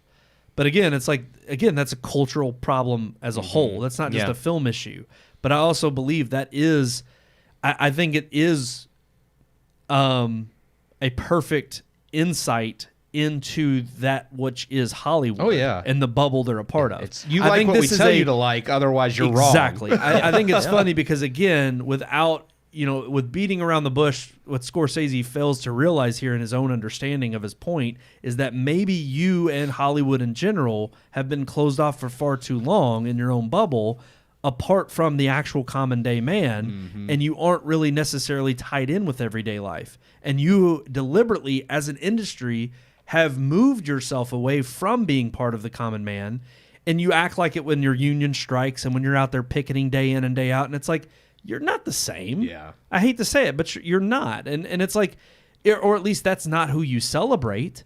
And that to me is the biggest slap in the face of all. It's like whether or not you have thousands of employees who are normal below the line workers who actually make the product you're talking about preserving, it's the highbrow celebrity status that gets out in the spotlight that claims to be the spokesperson of your movement that gets all the shame from everybody else because we see it as $1 million face that doesn't really care about anybody's real struggles. Yeah. And we don't sympathize with freaking Sean Penn or Meryl Streep or Mark Ruffalo. Every time he said something about the strike, I'm like, man, you don't give a crap about just shut up. It's like you have no concern about the common man. Just Go back to one person that I saw in the comments that I will give credence to, and everybody was thanking him, and didn't say hardly anything. Drew Carey apparently paid for 2 restaurants, and he paid the tab for almost a full month or 2 months straight. And anybody could go in and get whatever they wanted, and it was charged to Drew Carey. And it ended up costing him like $10,000 a week to feed anybody who stopped by. So it was, I think, rumored that he spent like $500,000 or $600,000 to pay for these people to eat. And I'm like, that's putting your money where your mouth is. Yeah. I mean, I will say, The Rock. And did he get out there and tell everybody about it? No. I read where The Rock he literally made an announcement saying, hey, go here to these places. Your tab's covered. Don't worry about it. That was it. I did see where The Rock had written some checks. To 7-figure checks. Yeah. And look, I'm not bemoaning those people who do put their money where their mouth is. But again, that's not to take away from what we just brought up in the point of so many of the people in the industry itself are far removed from what normal everyday citizens go through. Because that's why you'll see even the movie that I think I sent you all this past week about a trailer called The Blind about Robinson, the duck hunt or the duck. Phil Robinson. Phil Robinson's like true story, his backstory, and there were 2 huge studios that turned it down because they said it was too controversial, because it dealt with faith-based things. Yeah. Again, these are the types of movies that we just saw it with Sound of Freedom over the summer. Huge industry groups are turning down because rather than take the money and promote it, because heaven forbid they know most of their leftist friends and political viewpoints of the industry will turn against them with such vitriol and will get them on the cancel culture bandwagon that they have to turn down things that will certifiably not only make them money, but will with their resources boost it to a degree that will make it such a huge hit, normal audiences will flock to go see it and support it. But heaven forbid we ever touch base with that part of the populace. See, that's the onus that I put on Scorsese. Those are the details about what he's talking about in a broad view. He doesn't want to get into the details about. And that's what he's avoiding. And ultimately, until Hollywood itself actually looks in the mirror and realizes they're part of the problem and they're part of what this culture deteriorating is, then the problem's still going to stay the same, which is why I think we all bemoaned the fact that, yes, the strike ended and is coming to an end. They could stay closed for a lot longer, and it would be probably better for all of us. All right, I think we're going to move into our final segment of the night. It is our relationship segment. Let me tell you about the birds and the bees and the flowers and the trees and the moon up above and a thing called love. All right, real quick, guys, because we're already... He had to do it again. He always does it. 2 in a row. It was the relationship segment. I have to throw some hate in there. Young and dumb and in love. That's our relationship segment. Yeah, like Anakin, young, dumb, and in love. Yeah. He was young, dumb, and in love, and look what he did. He killed Padme. I know it. He killed a lot of people. He did. Younglings. Yeah. All right. Yeah, we got like 3 minutes. 2 minutes. We do. I just wanted to throw it out there. What's the time that you were young, dumb, and in love? Most of my life. It's like you had to bring up freaking Anakin. And all I can think of is that scene where he's standing behind her, like trying to touch her. And then he talks about sand. He's like, "You're soft." Yeah. Sand is smooth. coarse. Sand is coarse. Yeah. It gets everywhere. I hate it. I hate it. Yes. No, do y'all have a terrible. young, dumb, in love romance that you remember from your childhood, your preteen I don't know, most days? of them, I guess. I'm going to go to my first one. Oh, man. Ooh, Sean, open up. I'm not going to say her name. Okay. Not that she'd be watching. She's probably dead. Oh, Honestly, my I don't gosh. know. So, but no, like the first love was in first grade. And it ended tragically. But it was going pretty good. I mean, I called her my girlfriend, and she told everybody that I was her boyfriend, and we were like 6 years old. But like, was with my grandmother and my mom yard sailing one Saturday, and my grandmother was like, "Oh, Sean, this girlfriend you've got at school, you should buy her something while we're out shopping," because out shopping was yard sailing to my grandmother. Get some good deals. So she was just like, "Oh, girls love smelly soaps.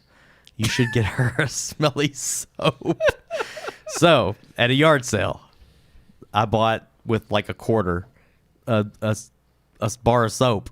Was it Dial? No, it was some kind of fancy soap. It smelled unused, like lavender, and being yeah, at a it was yard brand new. It was being wrapped at a up. yard sale, Yeah, it you was know. wrapped up and everything.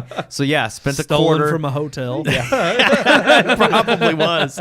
Spent a quarter on the soap, wrapped it, took it to school, and gave it to her at school in front of everybody. Gave her soap? Yes. And she opened it, and we're trying to she say, I threw it smell? at me. Yeah, she threw it at me, and Yeah. we were not boyfriend and girlfriend Yeah. after that. Oh, Girls My don't. grandmother girls ruined don't our want relationship. Soap, Sean.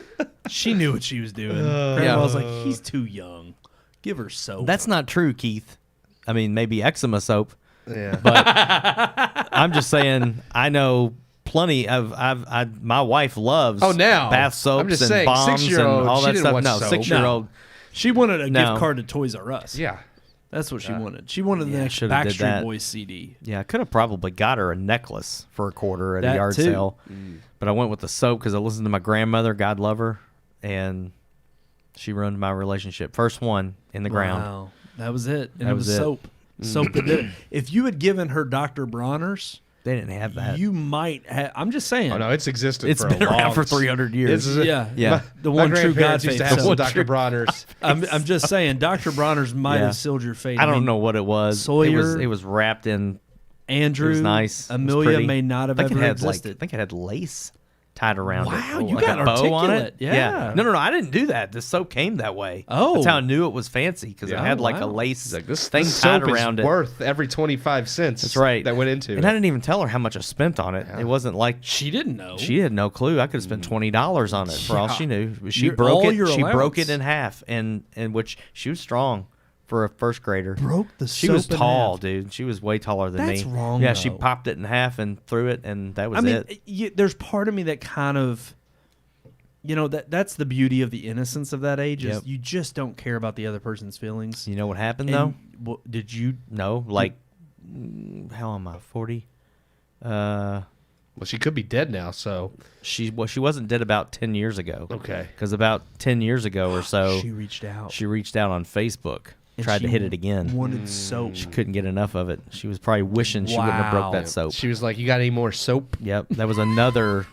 No, I'm not going to say it. Never mind. She said, "I moved on. I Yeah. moved on to this brand. You should try it." Yeah. Dude, what if she had Should've hit you brought up with that a Irish brand of Spring. soap? She was going to my dad's church for a while, and that's how it. No way. Yeah, it was like, So she oh, your grew last up name around is here. Sebastian, and then, oh yeah, my son went to school at Medora. Oh yeah, so did I. I will say I did Then I got have, a Facebook message. I had I never did respond. Again, I don't think she's watching the show. I think she's still alive. But I did have it was an elementary school crush, and she reached out. I mean, it's been years ago now, 5-6 years ago.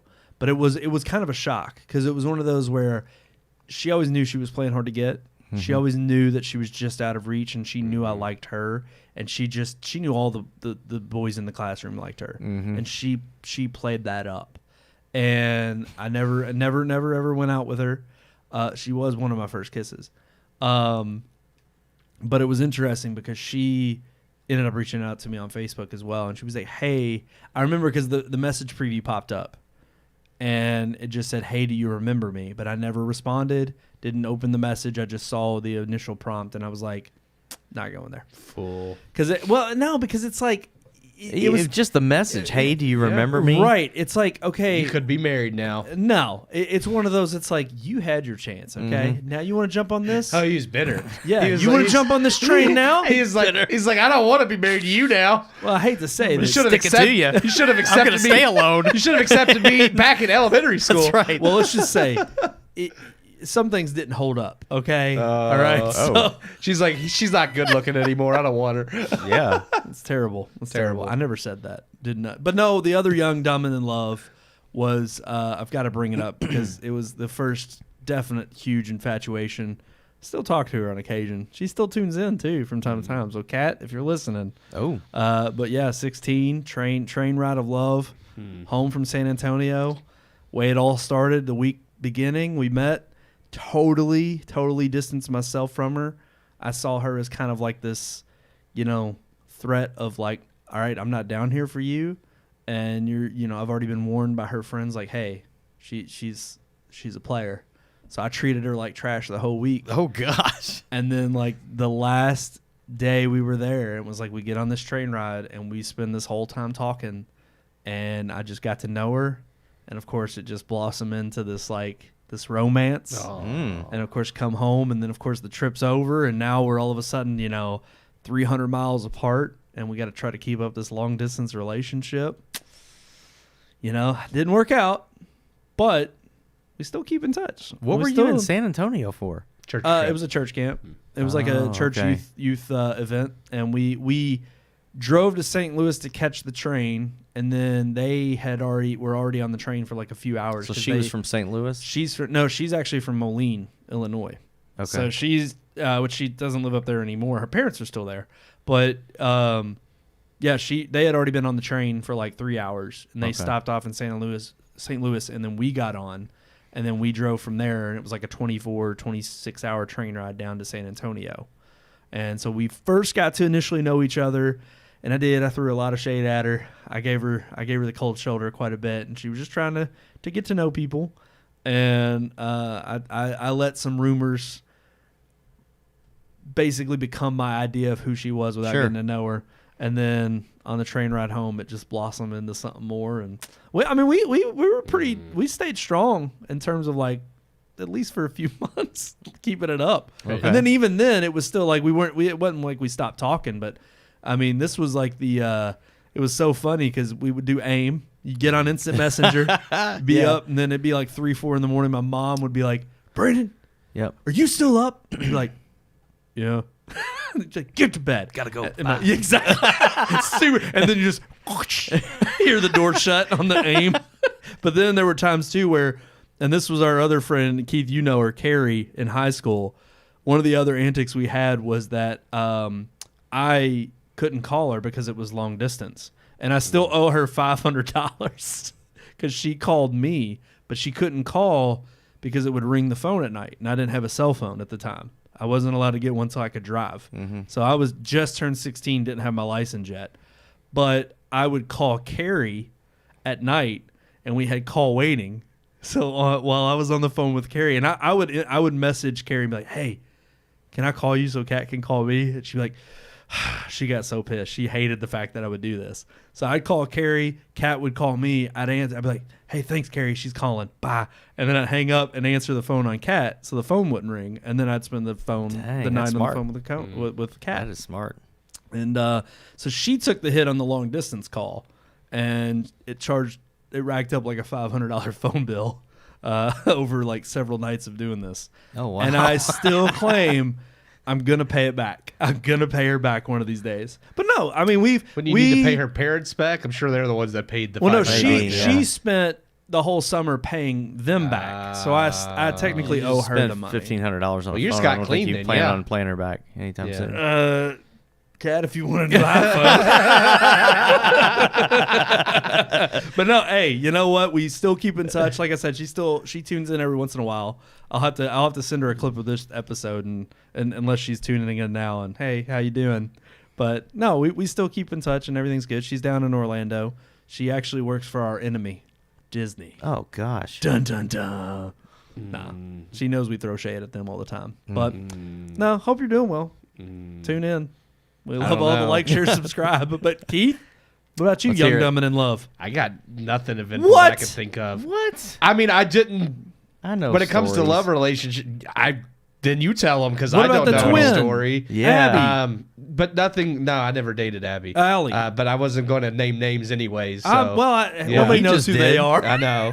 I know. I name drop Cat. He did. Well, you didn't name drop a name. I wasn't going to either. She's but dead, that's though. Okay. She could be. More out of comfort for myself. I wasn't going to name names. So now I really won't I tell don't the want to story. dead name Here's somebody. the thing. Nobody knows their last name. True. Dead name. True. Nobody knows their last name, and they're both married now. And have That's true, kids. but so I I don't mean- think it's. But if it's, like I said, they're all Statute of uneventful. limitations I can't- is gone. I can't think of, I'll probably think of something afterwards, but everything I can think of is like uneventful, like non-humorous. I know of another one I didn't too. have a very doesn't have to be sordid humorous. love life. Yeah, no, it doesn't have to be I know. humorous. Just one that you remember that you know of you another one. opined. Which It was a loose one in middle school. You were in middle school. oh, that one wasn't nothing that I know of. You had a crush, I though. did, but That's I mean, there's young- no story that's there. young love. I got her to sign my yearbook. Was that a big move? There you go. I guess it's like, hey, sign my yearbook. I then remember you feel that. good about yourself. I don't know. What'd you write in hers? I don't know if I signed hers. I assume I That's did. based, man. Yeah. That's a G move right Yeah, there. right. You sign mine, but me, Yeah. I ain't I don't. signing I'll yours. be honest. I might have. I don't remember signing anybody's yearbook other than probably. Heck, I don't even remember signing yours, but I'm sure I did. We knew we were going to see each Yeah. other. I don't think we I did. signed I don't think we yours. did. I think we were like, that's stupid. Like I we remember- see each other. Here's the young dumb and in love. Yeah, that's it. Me and Brandon were just like, we don't need to sign each other's yearbooks. We're always going to be in each Yeah. other's lives. That's it. So, who knew? From 2 years old on, 30 years later, here we are. Yeah. I remember. It's a good thing you ought to make one of those pacts or whatever where For it's like, the- hey, if we're not married by 35, For the we're longest, just going to marry each other. Yeah. Oh gosh, Brandon did have someone who wanted to make that pact with him, but it never happened. I don't think. In I'm not naming names. Not either on naming that one. names. No. That one he won't. I knew that one he wouldn't. No, I do. I know. Back when we were younger, because you would know this one, but for the longest time, if you remember Brianna down the street with the Haneys, who every I assume for all those years that she liked me, because I know a lot of people like our age kept trying to make that a thing, and I was never interested or whatever. But there was this, it was such an awkward situation. I want to say maybe it was middle school time ish.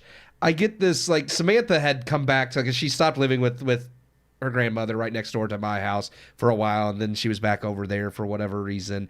And at that point, like, because I remember even you were just like, you hadn't seen Samantha in a long time at that point. You know, puberty had already hit, and she looked good. And I get this letter, and I was disappointed, to be honest, because this little note Samantha gives me, and it's this thing about having a crush on me, and I thought it was Sam, and I was like, oh, this is awesome. But then she's like, oh, no, this isn't for me. This is from Brianna. Oh, man. Oh, man. And I'm just like... Yeah. And then Heart was broken. Well, not even heart, because I mean, I didn't really think of Sam in that way until the moment. But then I was like, no, I mean, because me and her had been close growing up, Yeah. closer as far as the female friends on the street. Yep. I would say Sam was the friend I was closest to of all the girls. So it was one of those things where, in the moment, I was just like, oh no, that could work. I see that. And then it's when she's like, no, this isn't for me. Then I'm like, well, this is something I've been aware of for a long time and never acted on because I have no desire to. And now it's just kind of like, now I'm in this awkward situation Yeah. of being like, Well, crap. Now you're thinking about because her in the apparently way that Brianna Brianna was so yeah. shy and scared, I guess, to tell me herself. She gave this note to Sam, and now I'm just like, I don't want. well, I'm just like, now I got to tell Yeah. you both, like, I'm not great. interested. He's So yeah, just like, I wasn't interested. He wasn't. no offense, like, but it's just one of those things No. where I wasn't. I had a crush on Tia. Yeah. I always thought Tia was kind of cute. That was Patrick's sister. Well, I told you that like I actually spoke with her not that long Yeah. ago, just randomly through Facebook. It was weird, But it's crazy. It's like, I mean, it's so being young, dumb, and in love. Yeah, man. You're it just little. happens. It happens. You have a crush on somebody, and then, like I said, I mean, I had a new girlfriend probably every day in elementary school. It was always, someone you were opining after. And Yeah. when they didn't like you, you'd move to somebody else, or you like this person one week, and then it was like, well, we broke up because of this, and then you move on to the next. It's something so stupid. Yep. And then, just never ended. It was great. Things were Good they times. break down, they don't work. It happens. What about everybody out there? Are you young, dumb, and in love? Write us. Not if you're too young, you probably shouldn't be watching this. No, But you shouldn't. It's a strong PG-13. Have you ever been young, dumb, and in love? Of course. Just like Anakin. Just like Anakin. I just enjoy hate so much more than love. Hate has made you powerful. Yeah. I hate you. But email us. Only the Anakin version of hate. That's like the best version of hate. Oh, of course. Like, I hate you if so you're much. gonna be evil, Just be kill Anakin younglings. evil. That's It's like, I love you, like Anakin hates Obi-Wan. that's right. You've turned her against me. You have done that yourself. Oh. All righty, guys. Email us, rmpodcast@redmoonproductions.com. Tell us about your story of young, dumb, and in love. That's right. You can email us again. I'm not going to say it again because Keith is better at it than I am. RMPodcast@redmoonproductions.com. Fantastic. Beautiful. But also, there's those other ways of reaching out to us. Like, share, subscribe on all of our social media networks. That's right. Red Moon Book, Red Moon Tweet, Red Moon. Hold on, I haven't brought it up yet. Red Moon Pics on Instagram at Red Moon Productions. Search for that on YouTube. I think that Red Moon tweet needs to become Red Moon X. It does. Red Moon X. Here's the thing: Red Moon X. X is taken, so I've What? got to come up with. What? I think I'm going to How keep dare they? it Red Moon Tweet and then just change. I need to change the lower third is still the Twitter bird, and we need to get rid of it. I got to figure out how to. I got to edit that this week. It's on the back burner. I'm not okay with Red Moon X already being taken. Yeah, I know. It's probably the Porta-Pot company. It's probably that torture porn site that we're going to have to review for October. I don't know why it didn't occur to me when I was typing it in, but the moment I typed in torture porn, You knew. I was mean, like, I've when made you a put great. the word porn in. That I was like, I've made Yeah. an error here. I mean, the new Safari would at least catch it and be like, "Hey, what you're about to pull up has got sensitive content." Alrighty, guys, that's gonna do it for this episode. Thank you all so much for tuning in. Until next week, we are the Red Moon Podcast. I'm one of your hosts, Brendan Davidson, alongside our normal dude, Sean Sebastian. and say it. Crud. Oh.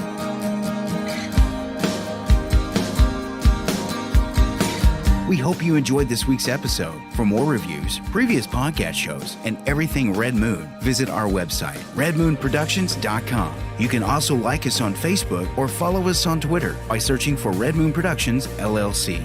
We'll see you at the movies.